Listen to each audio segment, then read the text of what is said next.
जो ये शायरी सुनाते हैं, तब तुम लोग जो बातें करते हो ना बेटा, जैसे तुम लोगों की एज में, मुझे नहीं पता किसी ने तुम्हें समझाया कि नहीं समझाया, लेकिन मुझे ऐसा लगता है बीइंग अ टीचर ये मेरी जिम्मेदारी है, मैं तुम लोगों को इस बारे में बता दूं थोड़ा सा, क्योंकि मैंने जीवन के कई पड़ाव तुमसे ज़्यादा, प्यार मोहब्बत, ये किसी के प्रति लगाव, इंटीमेसी, ये बिल्कुल नेचुरल प्रोसेस है।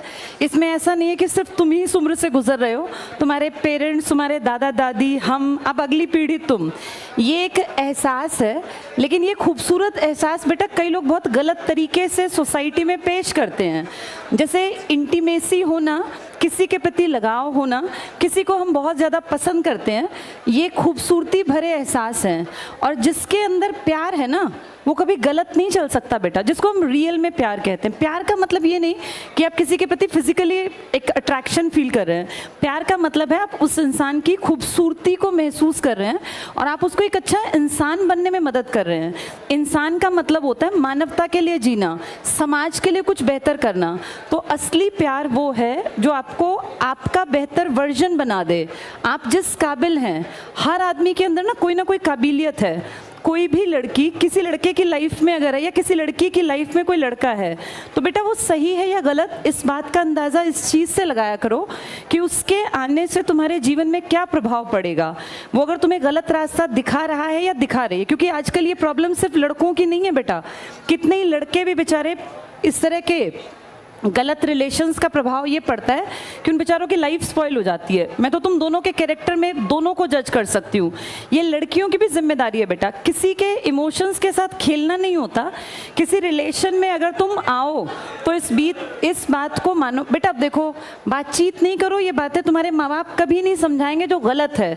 मेरी बेटी खुद भी बड़ी हो रही है, मैं अपनी बेटी को भी ये सलाह देती हूँ। तुम उससे बड़े हो इसलिए तुम्हें थोड़ा सा और डिटेल में बात कर रही हूँ।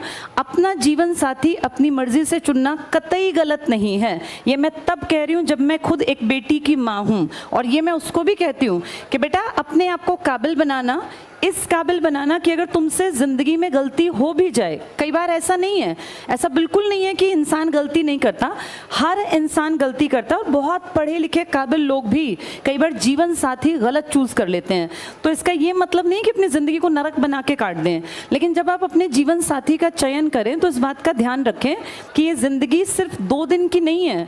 आपको उस जीवन साथी के साथ अपने, जब आप सामने दिखाते हैं ना बेटा, जब हम किसी रिलेशन में होते हैं तो हम बेस्ट बन के दिखाते हैं। आप सबसे बेहतरीन कपड़े पहन के जाएंगे, आप पूरा स्मार्ट बन के जाएंगे, लेकिन जब आप घर में होंगे तो आपकी जो रियलिटी है उस इंसान को वो भी देखनी है कि आप घर में किस तरीके से रहते हैं, आपकी ज़बान कैसी, आप बातें कैसे करते हैं। तो इसलिए किसी रिलेशनशिप में जब आओ तो इस बात को समझ के आना कि ये 4 दिन निभाने का रिश्ता नहीं है, ये ज़िंदगी भर निभाना है। और इसके बाद आपकी जो अगली पीढ़ी तैयार होगी, आप दोनों के अंदर वो गुण होने चाहिए जो अच्छे इंसान हम समाज को देके जाएं। ये 4 दिन में किसी की शक्ल देख के कोई अच्छा लगना, या महज किसी के पास बाइक है या गाड़ी है इसलिए कोई अच्छा लगना, ये लड़के लड़की दोनों के लिए कह रही हूँ, ये ठीक नहीं है बेटा। ठीक ये है कि मैं खुद काबिल बनूं, ये सब लड़कियों के लिए लड़कों के लिए भी है। अपने आप को काबिल बनाओ। एक काबिल जीवन साथी अगर नहीं है, कोई काबिल कोई पैदा तो नहीं होता, सब बनते हैं। जब मैं और परिमल सर रिलेशंस में थे, अफेयर में थे, तो ऐसा नहीं है कि हम लोग सिर्फ ये फिल्मी बातें करते थे, हम दोनों साथ रह के पढ़ते थे। मैं मैथ्स में महाबुद्धू थी, मुझे मैथ्स कभी समझ नहीं आया। ये कहीं ना कहीं मेरा एक बचपन में एक डर बैठ गया था मैथ्स के टीचर का, जबकि मैं बाकी सब सब्जेक्ट्स में बहुत परफेक्ट थी। मेरे साइंस में 100 में से 95 नंबर थे। तब CBSE में 25 नंबर का इंटरनल पेपर होता था और 75 नंबर का बाहर का। मैं आपको ये बताना चाह रही हूँ कि जो कमज़ोरी थी ना, मैंने अपने, जब मेरा और सर का अफेयर था तो उस कमज़ोरी को बेहतरी बनाया। मेरे DSSB में 20 में से 20 नंबर का मैथ्स आता था, अभी भी 20 का ही आता है वहाँ, मेरे 12 नंबर आ गए थे, 12 या 14 के आसपास।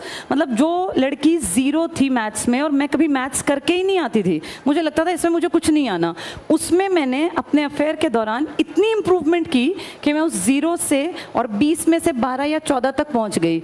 ये बता रही हूँ आपको कि आप जिस रिलेशन में है ना, वो आपके बेस्ट को बाहर निकाले तो आप सही इंसान के साथ हैं। और अगर आप किसी भी लड़की के साथ हैं या किसी लड़के के साथ हैं जो आपको पढ़ाई से हटा रहा है, तो ये रिलेशन आपके फ़ायदे का नहीं है बेटा। कभी भी दो लोग जब एक रिश्ता उनके बीच में है तो उस रिश्ते में दोनों की बराबरी होनी चाहिए और वो दोनों का बेस्ट बाहर निकाले।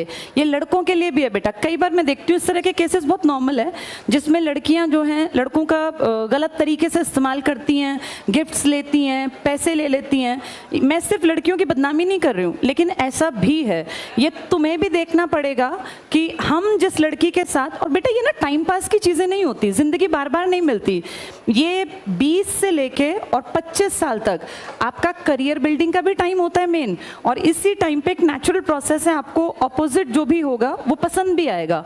तो इस चीज़ में एक बैलेंस बना के चलना आपकी जिम्मेदारी है। लड़कियां किसी भी रिश्ते में तब बंधें जब वो उसको निभा सकें।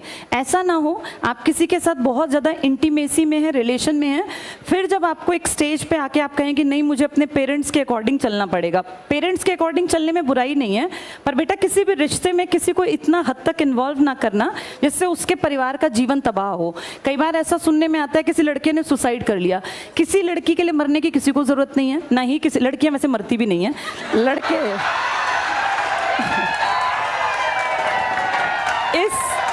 इस मामले में लड़के थोड़े ज़्यादा इमोशनल हो जाते हैं बेटा।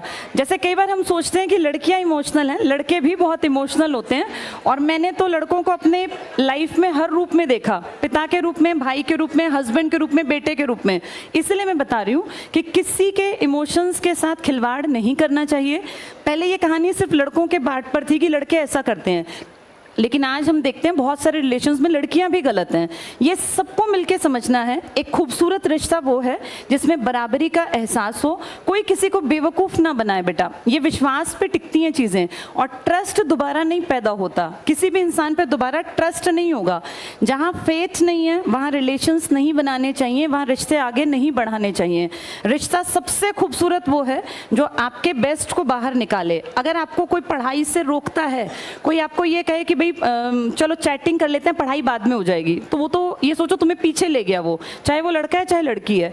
होना ये चाहिए कि तू अपने इतने चैप्टर तैयार कर, मैं अपने इतने चैप्टर तैयार करूं, इसके बाद टाइम मिला तो हम बात करेंगे, नहीं तो फिर हम कल और स्पीड बढ़ा के अपनी चैप्टर्स को पूरा करके फिर बातचीत कर लेंगे। तो इस चीज़ को समझना, ये तुम्हारी उम्र में ना ये सब चीज़ें फैसिनेटिंग लगती हैं कि पता नहीं ये क्या चीज़ है। और बेटा जिनके गर्लफ्रेंड बॉयफ्रेंड नहीं है वो महा खुश हैं, उनको चाहिए पढ़ें लिखें और आगे बढ़ें। ये कोई ऐसी चीज़ नहीं है कि जिसको हवा बना दिया जाए कि अगर हमारे पास कोई रिलेशन नहीं है तो हम पिछड़े हुए हैं, ऐसा बिल्कुल नहीं है।